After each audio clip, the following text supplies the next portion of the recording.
In today's video, we look at a case that has caused so much shock and horror: the murderous spree of criminal Philip John Smith in November 2000.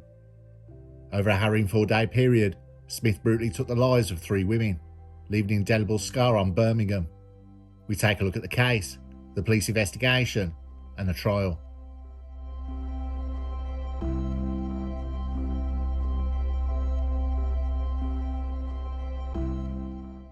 Philip John Smith was 35 years old, and at 6 foot 4 inches was a 22-stone monster.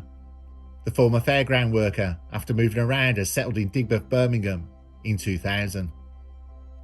In Birmingham, the giant was known by 2 nicknames: Bigfoot, a reference to his skyscraper stature, and Lala, taken from the popular children's TV series Teletubbies. He frequented local pubs such as the Rainbow and worked odd jobs there, while also acting as an unofficial taxi driver for the pub patrons. Despite his extensive criminal record, which included over 30 convictions for theft, burglary and fraud, Philip Smith had no documented history of violent crime. This made his transition to murder all the more shocking.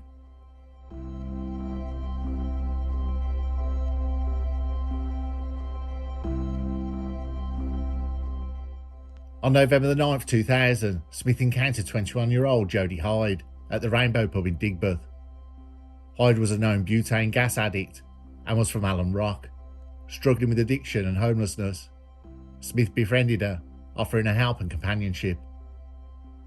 He even went with her to hospital appointments, further gaining her trust. However, she never knew Smith's intentions. He lured Hyde back to his flat in Spark Brook, where he strangled her to death. The exact details of the murder remain unclear, but forensic evidence indicated that Hyde fought for her life. After killing her, Smith wrapped her body in a blanket, bound it with a green rope, and transported it to an isolated area off Golden Hillock Road in Spark Brook. He then set her body on fire, possibly in an attempt to destroy the evidence. Her remains were discovered by patrolling police officers later that night. The severity of the burns made immediate identification difficult, but forensic experts later confirmed her identity. The body was barely recognisable, and it had to be identified using fingerprints. A subsequent post-mortem concluded that she'd been strangled before being rolled up in a carpet and set on fire.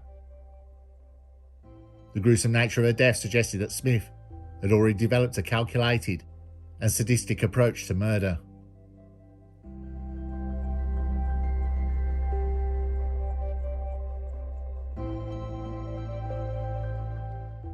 Just 3 days later, on November 12, 2000, Smith struck again. 25-year-old Rosemary Corcoran. She was the mother of 3 from Castle Vale, who had also encountered him at the Rainbow pub. As with Hyde, Smith presented himself as a friendly figure and offered her a lift home. They were seen to enter a club together and spend time in the bar. It was seen on CCTV later that she appeared very drunk, and he dragged her into his vehicle. He drove her to a secluded lane near Robin Hood pub in Rashwood, Worcestershire. There, Smith's violence escalated. He viciously bludgeoned Corcoran to death, inflicting severe head injuries.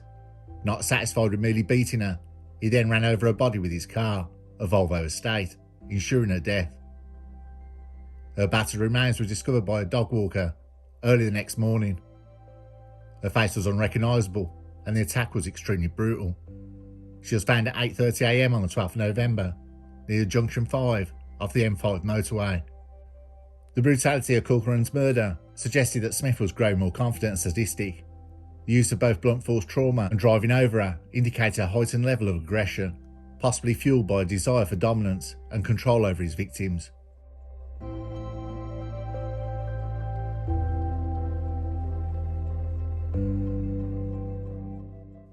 Later that same day, Smith claimed his 3rd and final victim, Carol Jordan, a 39-year-old mother of 6 and a care home worker from Balsall Heath. She was walking to work when Smith targeted her. Using his car as a weapon, he struck Jordan from behind, causing severe injuries, including a broken hip. Smith abducted Jordan and transported her to another location, where he subjected her to a brutal beating. Her injuries were so extensive that dental records were required to confirm her identity. Her lifeless body was found in Parkland, near Leebank, mere hours after Corcoran's remains had been discovered. The body was discovered at 8:50 AM on the 12th of November. The rapid succession of these murders, particularly the fact that two were committed within hours of each other, indicated that Smith had lost all control. He was no longer just a criminal seeking opportunities. He had become a full-fledged spree killer who acted upon impulse and bloodlust.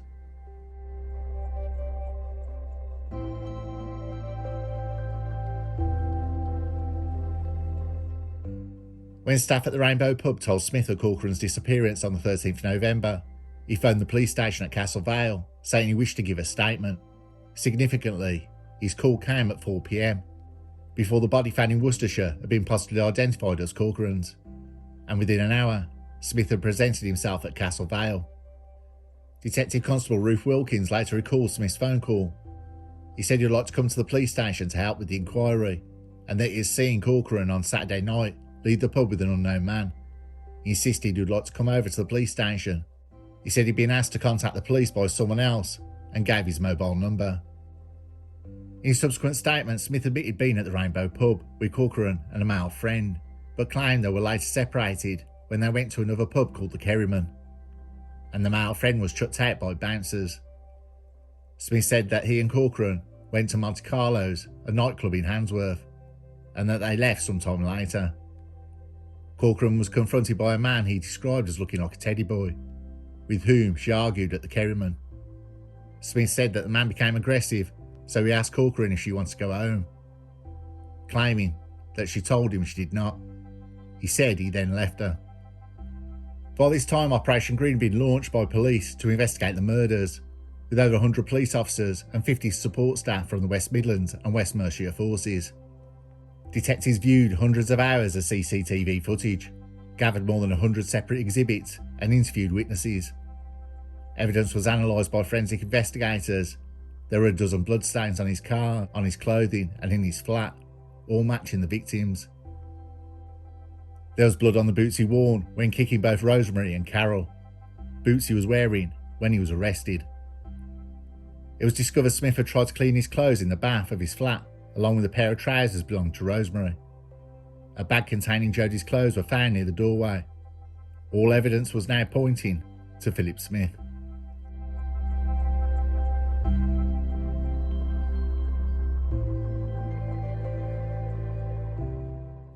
At Leicester Crown Court on the 3rd July 2001, Philip John Smith pleaded not guilty to the 3 murder charges. Philip Smith's defence was that traces of blood found on his clothes were there because police had tampered with evidence, while the trousers belonging to Rosemary Corcoran, found at his flat, had been among a bag of clothes Smith had stolen from outside an Oxfam shop. On 17th of July, Smith complained of feeling unwell with chest and eye pain while under cross-examination, and proceedings were briefly halted while he was treated for the symptoms of a panic attack. When Smith returned to the witness stand, he said he wished to speak to his barrister. The judge told him that he must answer the questions, to which Philip Smith replied, "I want to change my plea. I'm fed up with this. I want to change my plea." The charges were read to him again the following day, and he then pleaded guilty.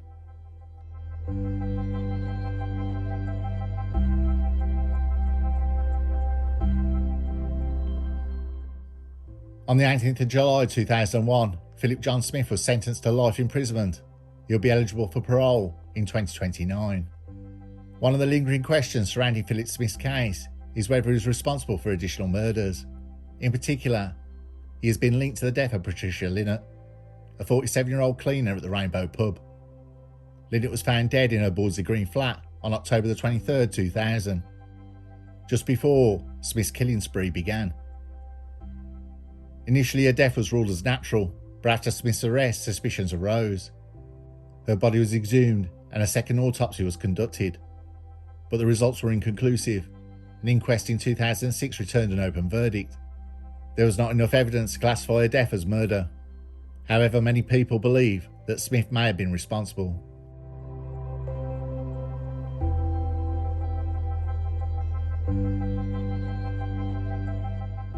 There's nothing to say why Smith turned into a killer. He had a normal upbringing with a mother and father. Smith attended local schools but struggled academically, eventually being transferred to a special school for children with learning difficulties. He left school at the age of 14 and worked various low-skilled jobs, including travelling with a fairground. He fathered 3 children with a woman in Ross-on-Wye but abandoned his family amid domestic and financial troubles. Though he had a list of petty convictions, there was nothing violent on his sheet. But it has an interesting note that when he was a kid, the Smith family were neighbours to the infamous serial killers Fred and Rose West, a chilling coincidence that adds a macabre twist. A big thank you to subscriber Wasted Talent FO2ZW, who posted this message and asked if I could do the video. Thank you, mate. It's one I remember at the time, and it's from my neck of the woods. Philip John Smith's brutal murders over a 4-day period in 2000 cemented his place as one of Britain's most dangerous spree killers. His ability to gain the trust of his victims before brutally ending their lives showcased a disturbing level of deception. While his swift capture and conviction brought some measure of justice, the scars left by his crimes remain. His case serves as a grim reminder of the potential for violence lurking beneath the surface of everyday interactions.